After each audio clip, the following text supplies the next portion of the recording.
My name is Nick Hill. I love to lift heavy things, go skiing with friends, and climb rock walls. Over the years, I've learned a thing or two about fitness and self-improvement, and have wanted to share those lessons with the world. I hope you enjoy.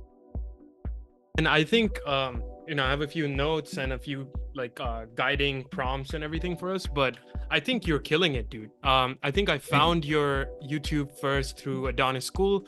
I was part of Hamza's program, and I'm kind of on my own fitness journey. So I'm Indian, and I saw you kind of pop off, and I was like, who's this guy? He's using the same thumbnail for every video, But then I looked into your videos. I saw the traction you're getting, especially with the shorts, and I think your niche, you're tapping into the Indian market a little bit now.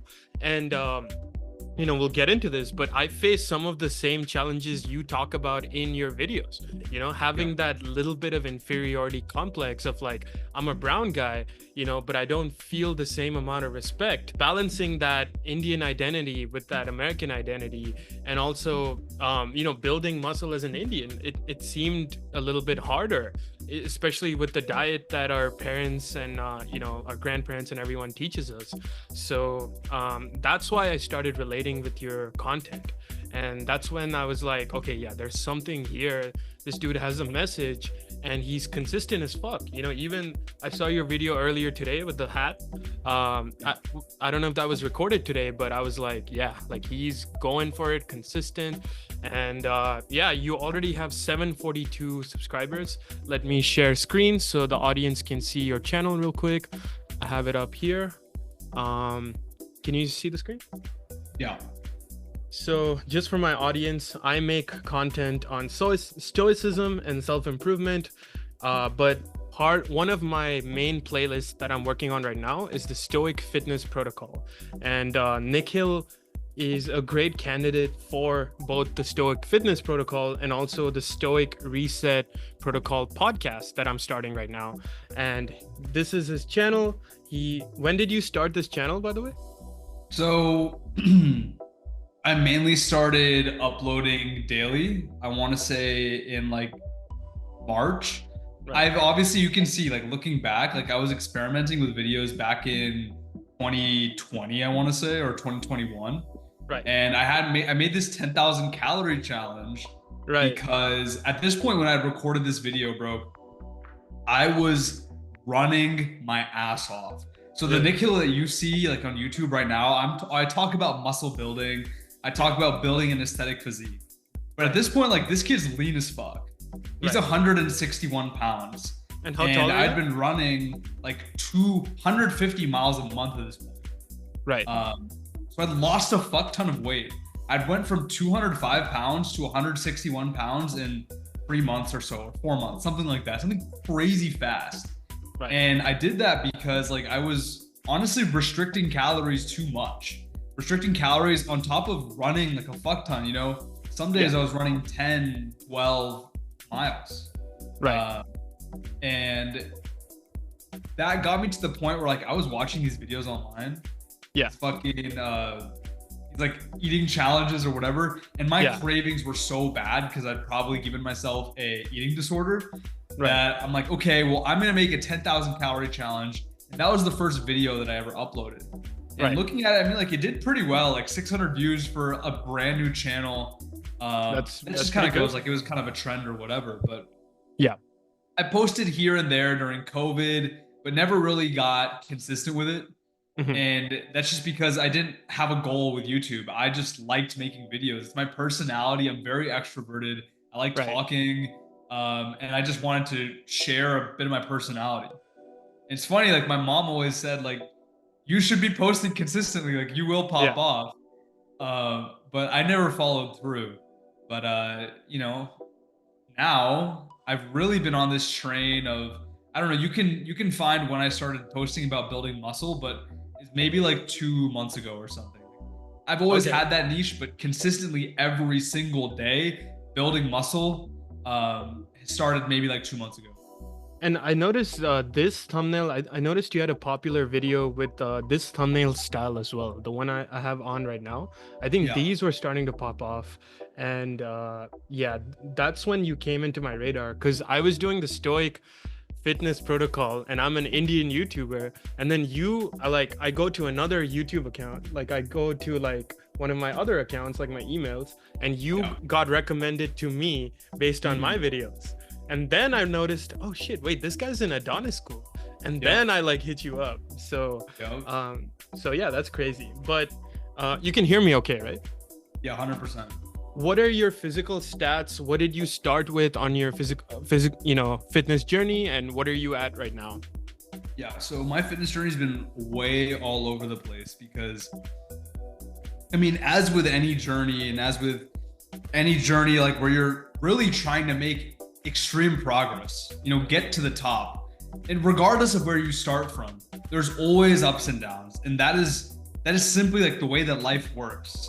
Like progress in life is never linear. Sometimes you're exponentially going up, and sometimes you crash down, and sometimes you're going on a path, and it's always changing, right? The world is in constant flux. So for my journey, I started skinny fat, 142 pounds. Whoa. I want to say maybe 5'5". Okay. How old were you? And what's that? How old were you at that 14. point? 14. Okay. Yeah. So it makes sense. Like I'm around 5'10" right now. So got you. I still had some weight to grow, but I definitely did not have like that aesthetic physique. Especially like looking around, and you mentioned this before, but those white kids, for some reason, already have fucking six packs at this point. Yeah. And I'm sitting there with my gyno and my belly, right? Going home and eating rotis and shit. But relatable. Yeah, 142, and then I joined the football team. And this is crazy, unprecedented. Indian kids don't join the football team. Where are you based of, by the way? You said Central Time. What, you don't have to mention. I'm in Dallas, Texas right now. Okay, and were you always living there? No. I've lived all over the place. I grew up in Los Angeles though. So for the first 20 years of my life, I was in Los Angeles, California. OC, Orange County? No, literally LA. Really? So you were a city high school kid? Like what part? Suburbs, but yeah. Suburbs. Got you. Yeah. So it's a small place. It's called the Palos Verdes Peninsula. So Palos Verdes. Yes, heard of that. Yep. Yeah, that's where I grew up. So very nice place, and I was privileged, and I honestly got very, very lucky that I went to a small school. Right. And the reason is because there was not like the element of like, oh, I have to try out. And if I had to try out for a team, I would have gotten cut, right? Right. But this was more of an environment where like anyone can join. Like, yeah, I mean, if you're asked, you're not going to play, but at least you can be on the team and be in that environment and start training. And that's where I picked up the training bug, because this was the first time where I was like, oh, well, if I input X, I can get Y. And I saw that, I was like, oh, well, if I do more lifting weights and I do more field work than the rest of everyone else, I'm like 400 steps behind them, but I can accelerate faster than they are, because they've started at this point where it's like they already have so much talent. They don't have that drive, that pain that is pushing them to accelerate as fast as I am. Yeah. Let me ask you a question. You mentioned that, these white kids, these, African-American kids, Latino kids, I'll tell you my background in a sec, but like, when I went into high school, I moved from India. I used to live in Bangalore, India. And at age 15, I moved as a complete Desi kid to Albany, New York. So then, yeah, dude, I was a soccer kid. I used to play soccer, but no nutrition, no like physique, just kind of like fat. And I walk in, and these like Latino kids, these like white kids, African-American kids, they're so developed already. So what do you think makes them have these physiques from age, let's say 10 to 15? Like what gives them that step up that we don't have? Yeah, so this is a very, very simple answer. Like it's right. By no means complicated. It boils down to two things. One, Indian people have a carbohydrate heavy diet, right? If you pick any random household in India, they're gonna have like a thali full of like veg food, right? Right. And like dal, roti, rice, sabji, whatever. What is the common factor in all those foods? It's high carbohydrates, and it's cooked in a shit ton of oil, right? And I'm not even saying that fat is bad for you. I think fat's great, but when it's only fat and carbs, and this is a statistic, On average, Indians consume protein as 7% of their diet, Mm, right? right. I don't know what the statistics are for kids growing up in America, but you go into any American household, they're typically having meat every single day, whether it's Right. salmon or some other fish, or they're eating burgers and hot dogs, and like having a burger with the processed bread and all that shit, it's not good for Hmm. you. But at the end of the day, they're eating beef, right? So that's the first thing. The diet is very different. They get a lot more meat. Number two is that, and this is a perfect example. I'll use my girlfriend to Yeah. talk about this because she's white. Hmm. Her parents are both very, very highly educated. They value education. Her dad is a high school teacher. Right. But you know what? They never pushed her to be like A+ student in school. Like me, and I'm sure you relate to this. Our 100%. parents are on top of our head to be like, well, why aren't you studying? Like the moment you get home, like you're studying, reading 10 Right. hours a day. Like it's crazy. But Yeah. for her, it's like she was in 5 different sports. Mm, It would drive her from one soccer team to the next soccer team to the next soccer team. And what do you know? That it's all about like the body adapts to the stimulus that it receives. So at a young age, the stimulus that we're giving our body is sit down and read. So we get very smart. We're able to learn fast. We're able to pick things up. We're able to read well and talk well sometimes. And these white kids, they're going to basketball practice and football practice and baseball practice, and then they're going home and having red meat. It's like when you put it that way, it's obvious why we were undeveloped, and these kids are able to run fast, move well, and have like a good, like healthy looking body as like a child should look. definitely. Agreed. One thing I will kind of, and this can be an ongoing kind of devil's advocate thing. I agree with the exercise point. I do agree with, the protein intake as well. I'll tell you one thing though. I am completely vegetarian. My family is Bengali, but like, from India, but I grew up in the South, and I have actually managed to build a pretty decent amount of muscle, but I'm not vegan. I do consume animal protein. I consume milk, dairy, paneer. What's worked best for me now is basically tracking my macros, making sure I'm in a caloric deficit or surplus, depending on how I'm trying to build my body, and also consuming a ton of protein through milk and dairy sources and lentils, right? So do you think, given this, and I actually have a point here where I want you to make a workout diagnosis or a physical fitness diagnosis for my fitness goals, because I think you're way more educated on this than me. But do you think it's possible for a desi dude or a girl to do this, having the same level of exercise, but not have the carnivore diet, but instead a vegetarian diet with a high amount of protein? Because you're Punjabi, right? Pehlwans, they get big by consuming a lot of paneer and dairy and ghee, so what is your opinion on that? 100%. So there are, if you look, you can just look up on the internet, vegetarian bodybuilder, vegan bodybuilder. Right. It's crazy. Even some vegan guys can get jacked as hell. Right. Now, is it the easiest way to build muscle? No. Obviously, like you're gonna build the most muscle if you eat meat. Does that mean that you cannot build muscle without eating meat? Absolutely not. And this is what I do in my videos, because I'm talking to all Indian people, not just meat eaters. I'm talking to non-veg and veg. And this is the diet that I lay out. I say, if you are a non-veg, your diet is meat, eggs, paneer, nuts, fruit, dairy, and then like for acceptable, like common India foods, you can eat like dal, rajma, chana, like that kind of stuff, right? 100%. And then sabji, it's optional. If you like sabji, then eat it, just cook it in half the oil that you normally do. Right. Then, if you're a vegetarian, just take away the meat and eat a few more eggs or have a little bit more paneer. It's actually so simple. The diet is almost identical. It's just like subtract meat, add eggs, add paneer, add milk, add dahi, add nuts. More of those things, and you naturally already will be, because you got to eat. So question with that, follow-up question is, do you think the fat content now, if that's what I've been doing, the fat content now with a vegetarian diet where we subtract the meat and we add in, I don't even eat eggs, and I add in that dairy sources, do you think that's gonna make the physique look a little bit different? Like I think you mentioned in one of your videos, I still have a little bit of gyno and I work out 6 days a week and I'm on a cut, you know? Yeah. So do you think the absolute physical optimal solution is then to try to optimize, or do you think it'll up the stores a little bit too with that diet? So, okay. So this is a very common misconception. And there's Hmm. there's two things I want to respond to there. Yeah. But the first thing is that eating dietary fat does not increase your fat, Okay. right?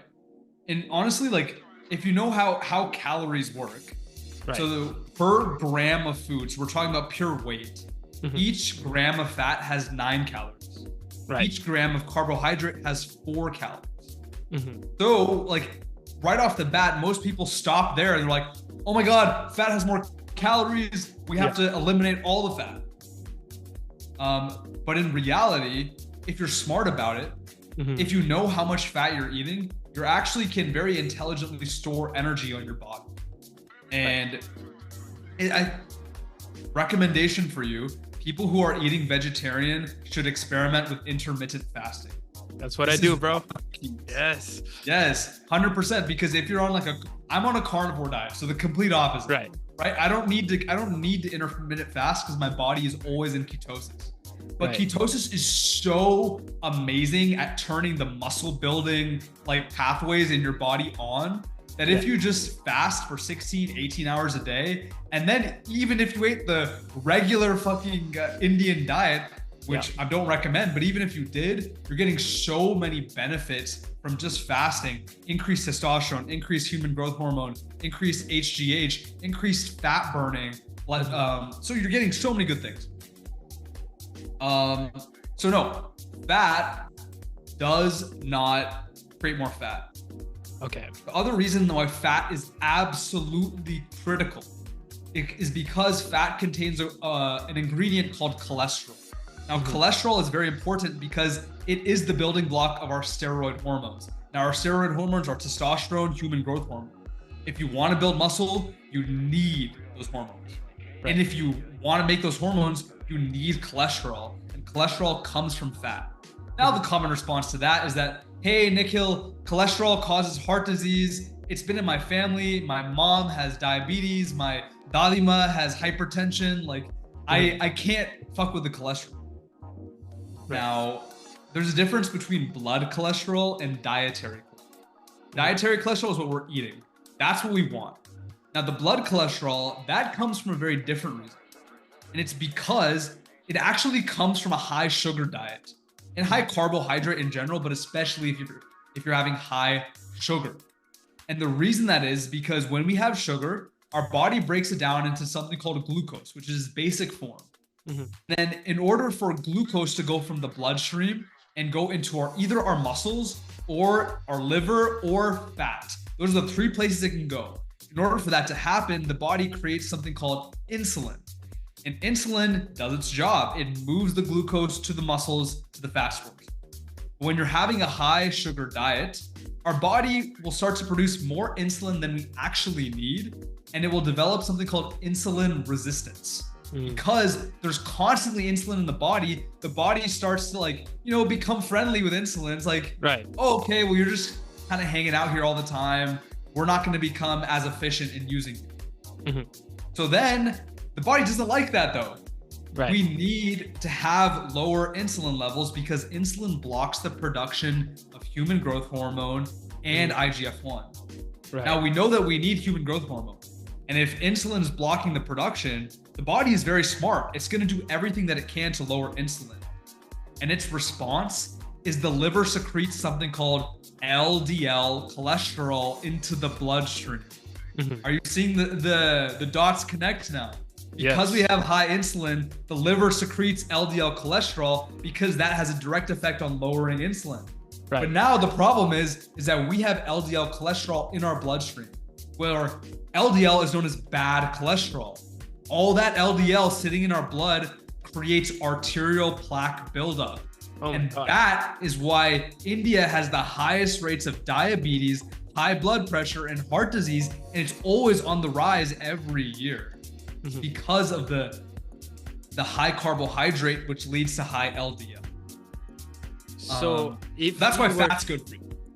So no, yeah, 100%. So you're saying that if I had a low carb diet where the insulin would not spike that much, but I had stuff like dahi and paneer and those things, then that would not have the causation that would be if I had a high carb diet but a low fat diet. So fat is not the villain here, it's carbs, right? Yeah, and I'm not saying you should have a low carb diet. I'm more saying balanced, right? Right. It's so important to have enough dahi and enough paneer and milk and all that, because when you have more protein and fat, and then you have the carb, and all three are balanced, which is very doable for an Indian person, right? Then it actually lowers the level of insulin that our body produces, because the body digests the food at a slower pace. Right. Protein and fat slow down digestion. Now, if you just eat a bunch of carbs, then glucose is going through the roof, and we're getting all of those bad effects that I just described. But if we have the fat, have the protein, especially the protein, we need both, then we're going to lower that insulin response and be a lot healthier. That's a very good point. And I think for me to kind of do that, make that quick switch, like you said, I think it's going to be a lot easier. But for people like our parents or our grandparents who followed that diet, and my parents eat meat, but let's just paint a vegetarian example, if they were to make that change to try to lower the arterial, what did you call it? I said arterial plaque buildup. It's like plaque in the arteries, right? That's right. So blood can't flow, and then we have high blood pressure. Right. Yeah. So if we had to make a shift in their diet for our parents, what would you recommend doing that to bring the carb, fat, and protein numbers to a balanced level to try to reduce the damage that has been caused by the arterial plaque, like you said? So I feel the answer depends on whether you live with your parents or not. Now, neither of us live with do you live with your parents? No, I live in Chicago. They live in Virginia. Right. So. And are they still in India? No, they're in Virginia now. We moved over as a family when I was 15. So. Oh, right. Yeah. So both of us don't live with our parents, so we cannot have a direct influence on them. However, we can still, the best way to get people to change is not to tell them, do this, do that. It never works. The best way to do it is to educate them. But the problem is sometimes that our parents don't want to listen to their children.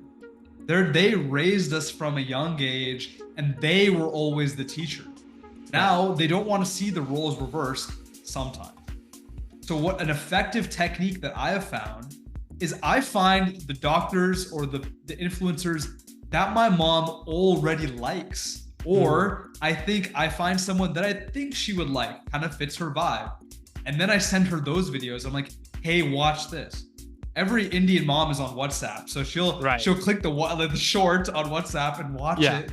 She'll be like, oh, glucose, like diabetes. Oh, like stuff like that, slowly planting seeds.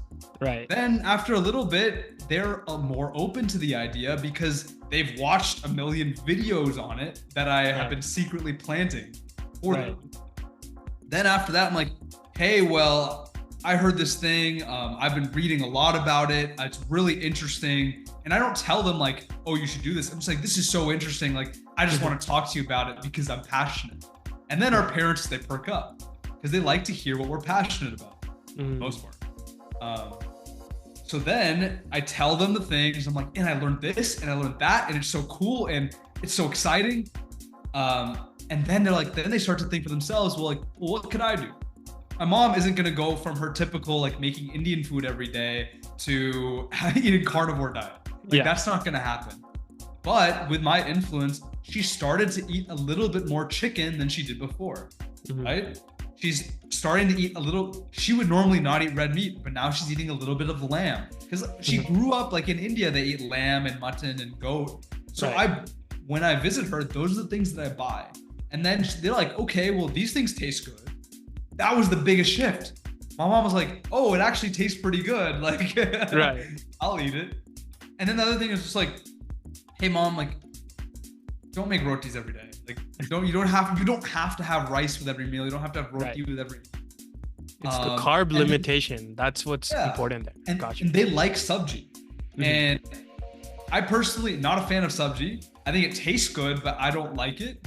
Because it's mainly potatoes, a bit of vegetables, and mainly the base is always carbs, right? Carb heavy and a lot of oil. That's what makes it tasty. And the misconception is people think it's healthy because it's not, you know, like cheese, or like it's not like one of those like tasty stuff, but it's cooked in so much oil and it has so many carbs that it's doing the same thing that you said, which is raising the insulin, right? Yeah. And if you love the sabji, like random example, let's say like bindi is your favorite sabji. Yeah. Right? You want to eat that every day. You cook it in 4 pounds of fucking soybean oil, like the worst thing ever.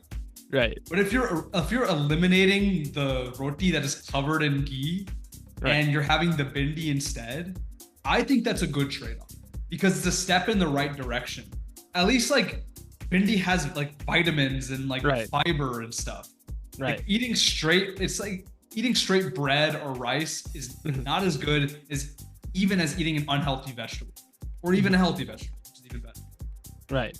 And I think one thing I wanted to kind of bring to the audience that you said, you proposed a beautiful solution to this age-old problem of how do we get our parents to be more healthy, but you didn't just give a fitness solution. The first solution you gave was a content solution.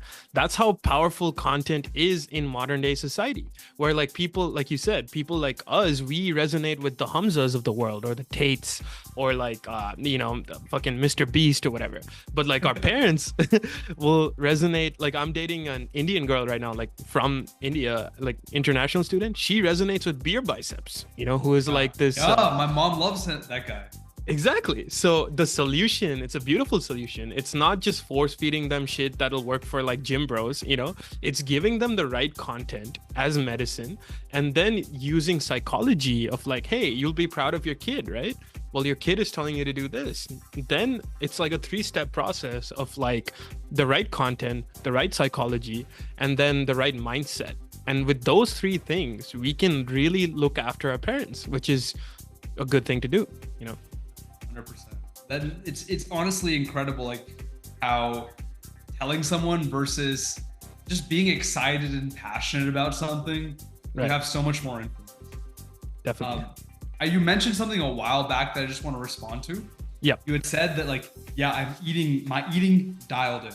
I'm going to the gym 6 days a week. I'm on a cut. I'm losing weight. I'm looking good, right? Yeah, look at you. Like you're clearly proud of the way that you look. Yeah. Which is fucking awesome, by the way. Yeah. That is a mindset that most Indian guys do not get to experience. So I'm stoked for you that you get to have that. And I think it's my mission as well as part of your mission to help more Indian men have this positive mindset where they're proud of themselves.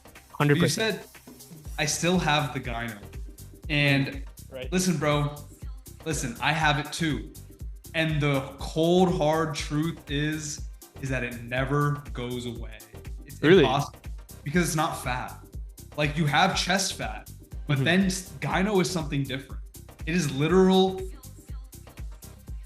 It just pains me to talk about it, but it's female breast tissue. Breast tissue. Bro, I called it. I saw your latest video, but female breast tissue. Literal female breast tissue. And that grows during puberty. And the reason is honestly, the reason why so many Indian kids get it is because they're just not getting enough protein.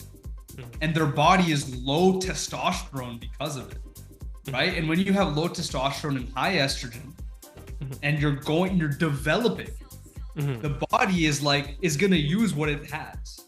If the testosterone was here and the estrogen is down here, then no gyno. But estrogen's here and testosterone's here. And that's why I had gyno. That's why you got gyno. It's because we were studying and we weren't playing sports.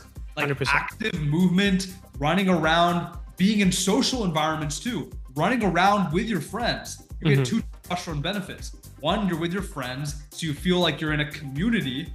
And physiologically, like being in a community, it's like almost like you're going to like hunt an animal, right? But you're like hunting to hit the soccer goal, right? And then you're running around, so you're getting higher testosterone. And that's why none of the white kids or the black kids or the Latino kids like had it.